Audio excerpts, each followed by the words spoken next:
ನಿನ್ನ ಜೊತೆ ನನ್ನ ಕತೆ ಸೀರಿಯಲ್ನಲ್ಲಿ ಏನಾಗುತ್ತೆ ಅಂತ ಅಂದರೆ, ಭೂಮಿ ಹಾಗೂ ಅಜಿತ್ ಇಬ್ಬರು ಅವರ ನಡುವೆ ಜಗಳ ಶುರುವಾಗಿರುತ್ತೆ. ಆ ಜಗಳ ಏಕೆ ಅಂತ ಅಂದರೆ, ಭೂಮಿ ಯಾವುದೋ ಒಂದು ವಿಷಯಕ್ಕಾಗಿ, ಅದು ಅವಳಿಗೆ ಏನು ಪರ್ಫೆಕ್ಟಾಗಿ ಏನು ಗೊತ್ತಿರಲ್ಲ, ಆದರೂ ಕೂಡ ಅವಳು ಸಂಗೀತ ಅವಳಿಗೆ ಎದುರು ಮಾತಾಡ್ತಾಳೆ, ಹಾಗೆ ಬೈತಾಳೆ. ಇದನ್ನು ನೋಡಿದ ಅಜಿತನಿಗೆ ತುಂಬಾ ಕೋಪ ಬರುತ್ತೆ. ಹಾಗೆ ಹೊರಗಡೆ ಮಳೆ ಬರ್ತಾ ಇರುತ್ತೆ.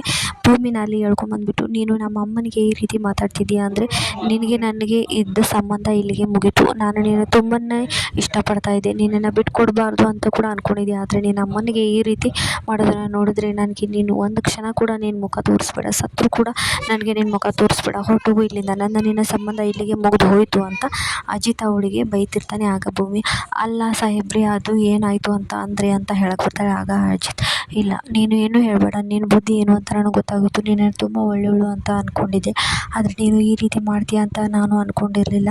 ನಿನಗೆ ನಾನು ಡಿವೋರ್ಸ್ ಕೊಡ್ತಾ ಇದ್ದೀನಿ, ಹಾಗೆ ನಮ್ಮ ಕಾಂಟ್ರಾಕ್ಟ್ ಕೂಡ ಇಲ್ಲಿಗೆ ಮುಗಿದು ಹೋಗಿದೆ, ನನ್ನ ನಿನ್ನ ಸಂಬಂಧ ಮುಗಿದು ಹೋಯಿತು ಅಂತ ಅಜಿತ್ ಪದೇ ಪದೇ ಅದನ್ನೇ ಹೇಳ್ತಿರ್ತಾನೆ. ಆನಂತರ ಏನಾಗುತ್ತೆ ಅಂತಂದರೆ, ಸಾಹೇಬ್ರೆ ನಾನು ಹೇಳೋದನ್ನಾದರೂ ಪೂರ್ತಿ ಕೇಳಿಸ್ಕೊಳ್ಳಿ, ಏನಾಗಿದೆ ಅಂತ ಪೂರ್ತಿ ಆದರೂ ತಿಳ್ಕೊಳ್ಳಿ ಸಾಹೇಬ್ರೆ ಅಂತ ಭೂಮಿ ಅಳ್ತಾ ಕೆಳಗಡೆ ಕೂತ್ಕೊಳ್ತಾಳೆ. ನಿನ್ನ ನಾಟಕನೆಲ್ಲ ನನ್ನ ಹತ್ರ ಮಾಡಬೇಡ, ನೀನು ತುಂಬ ಒಳ್ಳೆಯವಳು ಅಂತ ನಾನು ನಂಬ್ಕೊಂಡ್ಬಿಟ್ಟಿದ್ದೆ, ಆದರೆ ಅದೆಲ್ಲ ಸುಳ್ಳು, ಅದು ಏನೇ ಆಗಿರಲಿ, ಆದರೆ ನೀನು ನಮ್ಮಮ್ಮನಿಗೆ ಬೈದಿದ್ದು ಮತ್ತು ನಮ್ಮಮ್ಮನಿಗೆ ವಾದ ಹಾಕಿದ್ದು ಇದು ಯಾವುದು ಸರಿಯಲ್ಲ ಭೂಮಿ, ನಾನು ನಿನ್ನ ಜೊತೆಗೆ ಇರೋಕ್ಕೆ